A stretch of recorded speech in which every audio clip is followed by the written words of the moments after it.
Good morning. Okay, क्या दिया हुआ यहाँ पर देखिए, calculate the mole fraction of benzene in solution containing 30% by mass in carbon tetrachloride.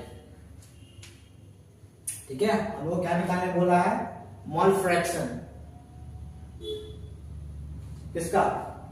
Benzene का,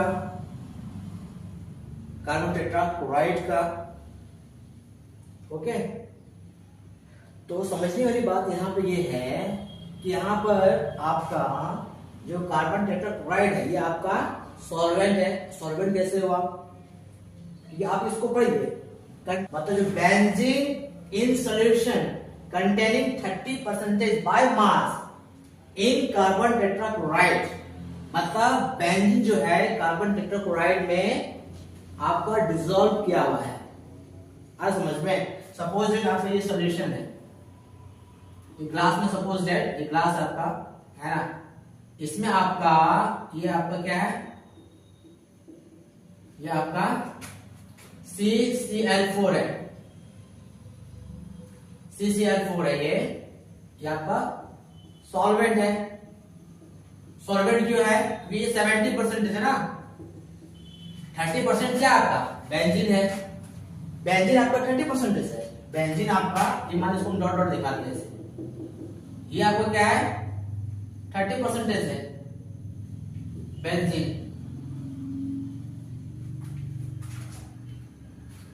बेंजीन आपका 30% है और आपका CCl4 कार्बन टेट्राक्लोराइड आपका कितना? 70% है। क्वांटिटी किसका ज्यादा है? कार्बन टेट्राक्लोराइड का, CCl4 का। अब इसका क्वांटिटी ज्यादा है, इसका ज्यादा अमाउंट है, ज्यादा परसेंटेज है, ये आपका सॉल्वेंट हुआ। कि हम लोग को मालूम है किसी भी सॉल्यूशन में आपका जिसका ज्यादा क्वांटिटी रहेगा, जिसका ज्यादा परसेंटेज रहेगा, वो आपका सॉल्वेंट होता है। ठीक है, ठीक इसका ऑपोजिट क्या होता है? जिसका आपका लेस क्वांटिटी रहेगा, कम अमाउंट रहेगा, कम परसेंटेज रहेगा, किसी भी सॉल्यूशन में वो आपका क्या होगा? सॉल्यूट होगा। ठीक है, यहां लिख देते हैं ये आपका सॉल्यूट है। ओके, अभी सवाल यहां पे ये होता है आपका, एक सवाल यहां पर अराइज ये होता है सर ये 70% कैसे आया? हो सकता है किसी के मन में ये डाउट है, इसको ऐसा समझते हैं ना। हम लोग को मालूम है सॉल्यूशन क्या होता है? Solution equal to solute plus solvent, ये होता है ना। किसी भी सॉल्यूशन में आपका सॉल्यूट रहेगा, सॉल्वेंट रहेगा, यही तो रहता है। आपको दो कंपोनेंट रहता है ना, एक सॉल्यूट रहेगा, दूसरा सॉल्वेंट रहेगा। ओके, ठीक है। और ये सॉल्यूशन हम लोग क्या 100% मान लिए, ये 100% है ना। ऐसे ये सॉल्यूट कितना है? बेंजीन, इसका परसेंटेज कितना है? 30% है, और इसको हम लोग X मान लेते हैं। सॉल्वेंट का परसेंटेज हमने कितना माना? X मान लिया। अब आप ट्राई करो, क्या होगा? अब क्या होगा? X का निकालना आती है तो क्या होगा? माइनस होगा ना, 100 X यहां से क्या है? 70%। X क्या है? ये आपका सॉल्वेंट है, सॉल्वेंट का परसेंटेज है, यही तो इसी चीज को मैंने यहां लिखा हुआ है ना कि सॉल्वेंट कितना है? 70% है।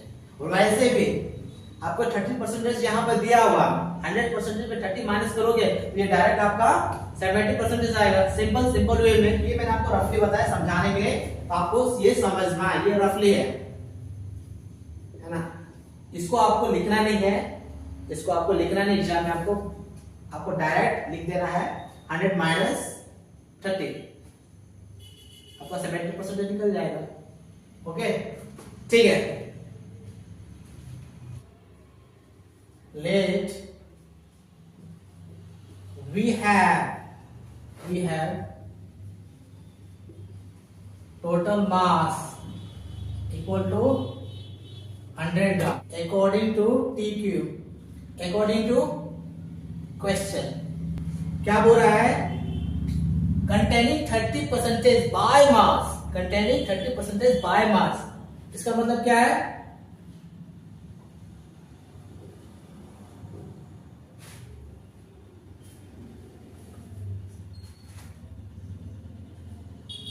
benzene in solution containing 30% by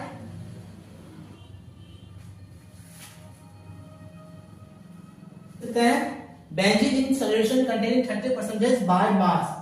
इसका मतलब क्या होगा? 30% of total mass, 30% of total mass मतलब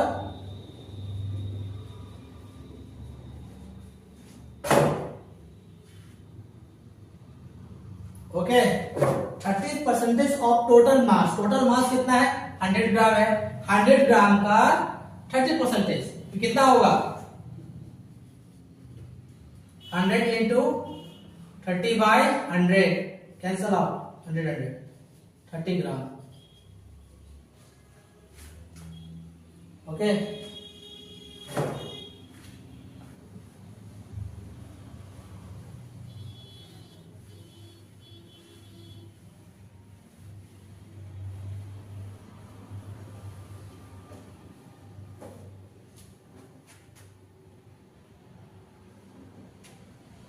mass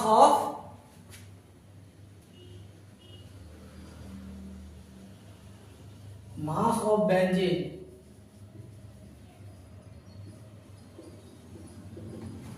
gram, mass of CCl4, mass of carbon tetrachloride equal to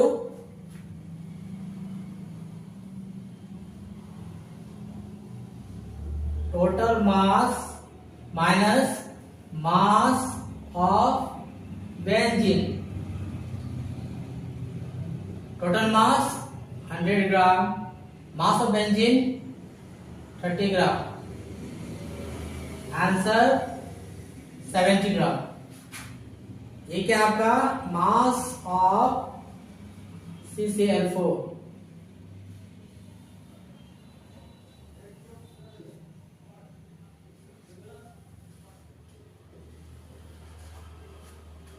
okay देखना पड़ेगा। अब देखिए यहां पे क्या है कि नंबर ऑफ कार्बन एटम्स कितना है? 6 है। नंबर ऑफ कार्बन एटम्स कितना है आपका? 6 है।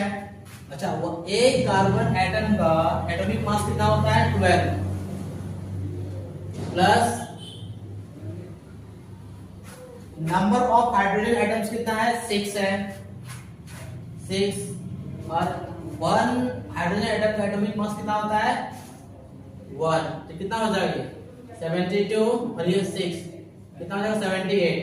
तो हम यहां लिख सकते हैं molar mass of benzene equal to 78 gram mole inverse, mole inverse. Okay and number of moles of benzene, number of moles of benzene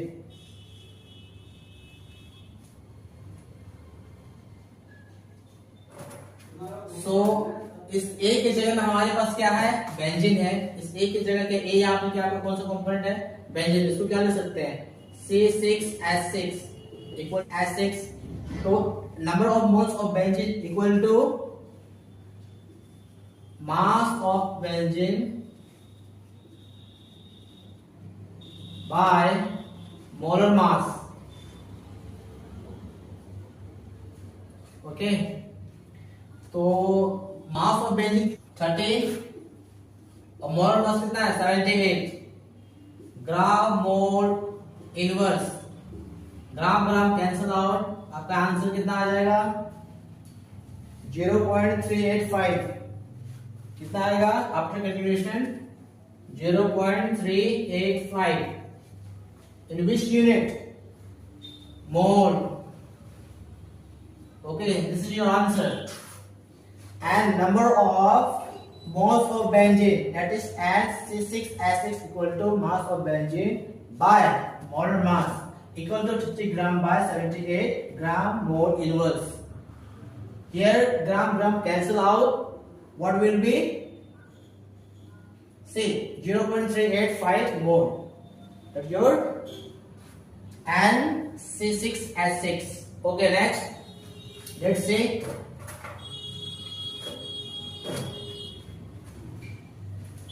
So let's calculate number of, this is your C. C means carbon and this is your Cl, chlorine. So number of carbon atom is 1 into atomic mass of one carbon atom is 12 plus number of chlorine atoms, that is 4 into atomic mass of one iron atom is 35.5. This is your 12. 1 into 12 plus 4 into 35.5, that is 142. 142 plus 12, how much? 2 to 4, 4, 1, 5, 154 gram mole inverse.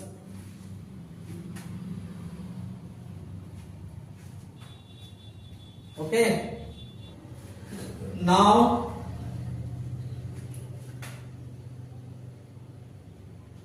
and B, that is your number of moles of B. B is carbon tetrachloride.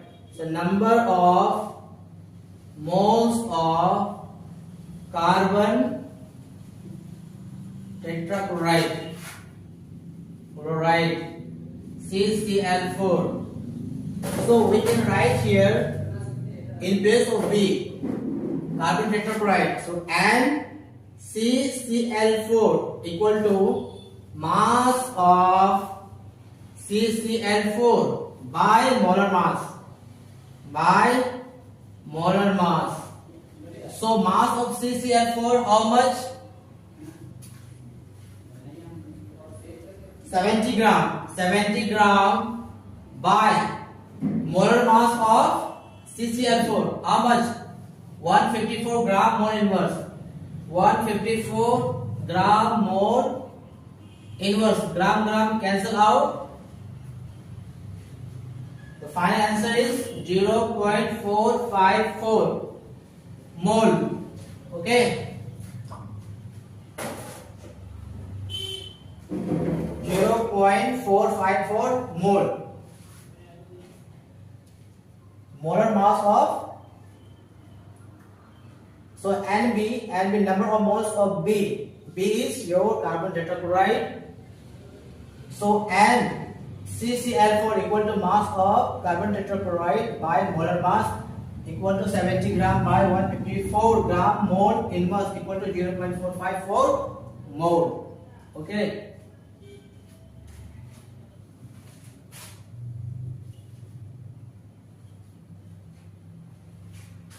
अच्छा, हम लोग को यहाँ पर mole fraction किसका निकालना है? Mole fraction हम लोग को यहाँ पे किसका निकालना है? बेंजीन का। इसके बाद हम लोग कार्बन टेट्राक्लोराइड का भी निकाल रहे हैं। तो मोल फ्रैक्शन ऑफ बेंजीन इसको कैसे दिखाएंगे? बेंजीन इसको हम लोग कैसे दिखाएंगे?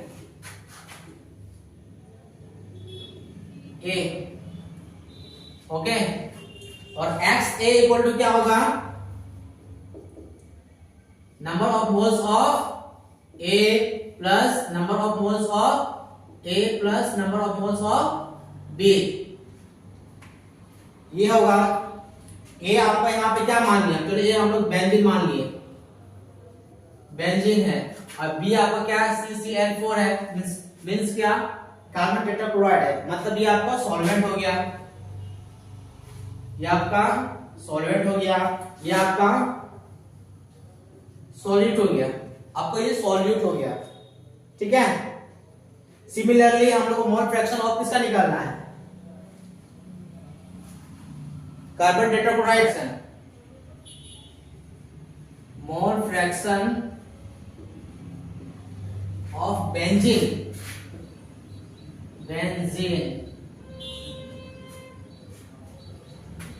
एक्स ए, क्या होगा, number of moles of A by number of moles of A plus number of moles of B.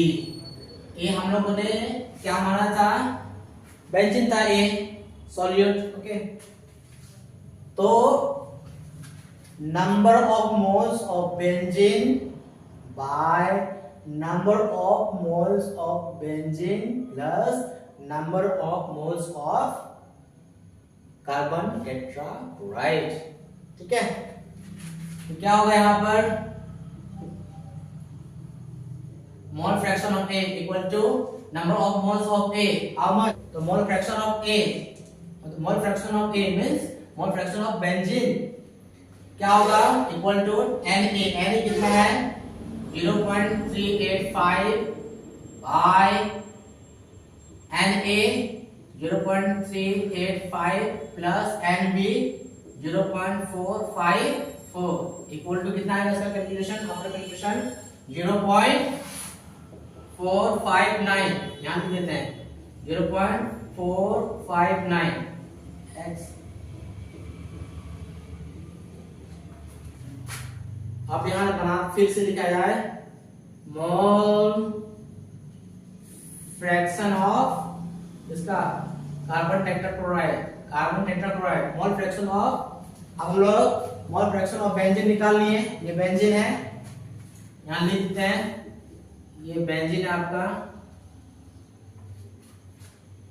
हम लोग mole fraction of carbon tetrachloride का निकालना है, XB equal to number of moles of B by number of moles of A plus number of moles of B। यहाँ कितना होगा, NB कितना है 0.454 बाय Na 0.385 प्लस NB कितना है 0.454 0.541 किसका निकला, टेट्राक्लोराइड, ठीक है, ओके। तो मोल फ्रैक्शन ऑफ टेट्राक्लोराइड और mole fraction of carbon tetrachloride XB equal to 0.541। अब हम लोग को मालूम है कि XA plus XB that should be equal to 1। हम लोग XA का वैल्यू जोड़ दें, यहाँ XA का वैल्यू क्या है 0.451 प्लस XB 0.541 इक्वल टू 1 है ना, इसको जोड़ लेते हैं, जैसे 0.459 0.541 9 है 9 1 10 0 5 4 9 1 10 5 4 and 4 5 प्लस में 1 10.1 1 आ गया, इसका मतलब ये आपका आंसर करेक्ट है, ठीक है। तो मोल फ्रैक्शन में क्या होता है, मोल फ्रैक्शन ऑफ, मान लो आपका जितना भी कंपोनेंट रहे, किसी भी सॉल्यूशन में आपका जितना भी कंपोनेंट रहे वो क्या होगा, उसका जो मोल फ्रैक्शन क्या होगा, उसका जो मोल फ्रैक्शन होगा that should be equal to 1। यहाँ पे है कि आपका दो कंपोनेंट है, तो पहला कंपोनेंट का हमने निकाला कितना 0.459 0.4, पहला कंपोनेंट का मोल फ्रैक्शन कितना निकला 0.459 दैट इज योर बेंजीन, ये बेंजीन का है, अच्छा। और सेकंड जो कंपोनेंट है वो आपका क्या है, कार्बन टेट्राक्लोराइड, तो mole fraction of carbon tetrachloride ये आपको कितना निकला 0.541, ये कितना निकला 0.541। ये दोनों का आप जोड़ करके 1 आता है, तो आपका आंसर सही है, ओके। Thank you.